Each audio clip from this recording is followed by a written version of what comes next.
Soybean घेतलं 3.5 आणि हे सरकार सांगते आम्ही सरकारी काटे लावू। हे सरकार व्यापाऱ्याचं सरकार आहे।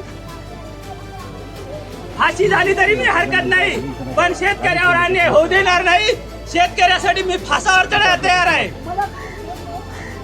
तहसीलदार साहेबांचं काम नव्हतं एखाद्या गावात जाऊन मला पैसे पडले का म्हणून। सर्वसामान्य शेतकरी जेव्हा टॅक्स भरतो तेव्हा तुम्ही अधिकारी लोक तेव्हा तुमच्या अधिकारी लोकांचे पगारी होतात।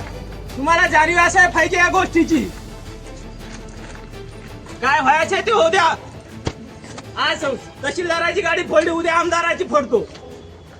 फासावर चढायला तयार आहे शेतकऱ्यासाठी।